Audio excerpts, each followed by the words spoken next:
ceci nous amène vers comme on l'avait fait déjà au cours précédent, un bref extrait historique pour nous rappeler à quel moment le shirk, c'est-à-dire l'association, est venu dans l'histoire du fils de Adam alayhi salam.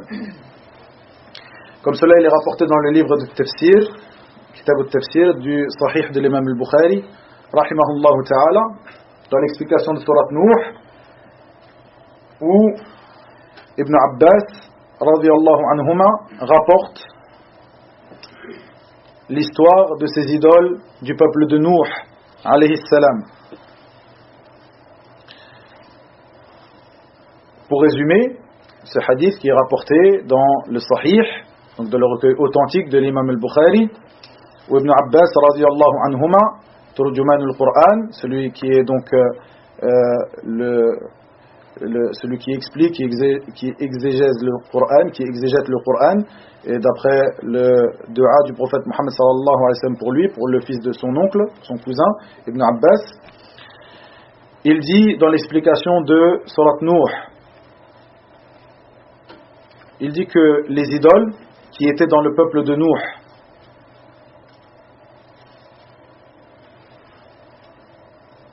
il explique, je vais vous épargner ce passage-là du hadith, donc il explique chacune d'entre elles, Wad, wa Suwa', wa Yaghouth, etc. Il explique donc wa Ya'uq, wa Nasr, où est-ce qu'elles étaient, dans quel endroit, et ensuite il dit que ces noms-là sont des noms d'hommes pieux qui étaient dans le peuple de Nuh. Ces noms-là, c'est-à-dire ces noms qui sont rappelés dans Surat Nuh, donc Wad, wa Yaghouth, wa Ya'uq, wa Nasr, ces noms-là sont des noms d'hommes pieux qui étaient dans le peuple de Nuh. Lorsqu'ils sont morts, ces hommes pieux, le shaitan est venu insuffler au peuple de Nuh le fait de d'ériger pour eux des monuments ou de faire pour eux des idoles, c'est-à-dire d'ériger quelque chose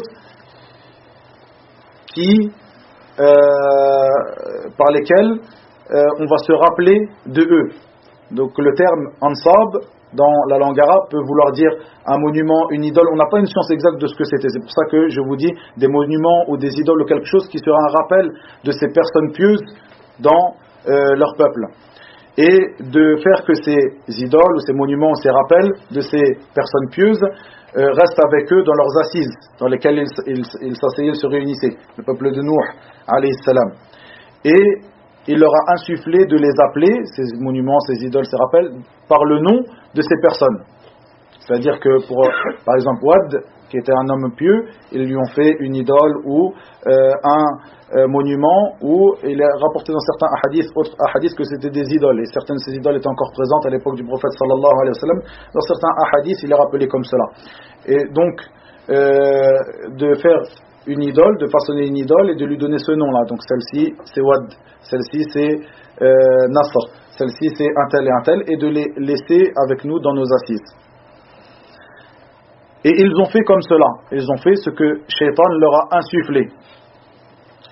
Et au début, elles n'ont pas été adorées, ces idoles-là, car ils avaient encore la science de qui étaient à la base ces personnes-là. C'était simplement des personnes pieuses de leur peuple. Et on a fait cela pour se rappeler d'elles.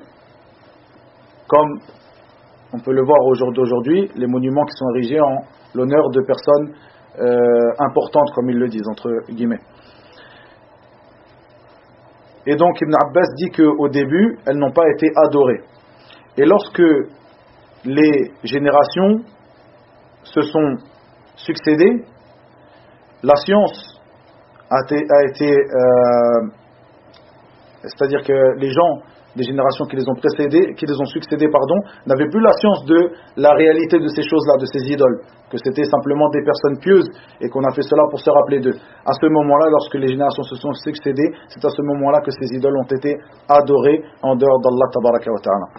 Et ceci est l'histoire du début du shirk, de l'association dans le dans les fils ou auprès des fils de Adam alayhi salam. Car comme le dit le prophète sallallahu alayhi wa sallam dans sa approximative de ses paroles dans un autre hadith, il dit qu'il y avait entre Adam et Nuh qui était le premier envoyé, le premier message, le premier rasoul aux gens de la terre, entre Adam et Nuh, il y avait 10 qurun, qu'on pourrait traduire par siècle ou par génération. Toutes étaient sur le tawhid. Ça c'est la parole du prophète Muhammad sallallahu alayhi wa sallam dans le sens de ses paroles. Il y avait entre Adam et Nuh 10 siècles ou 10 générations, l'ensemble d'entre elles étaient sur le tawhid, sur l'adoration d'Allah azza wa jal exclusive, seule et sans associé.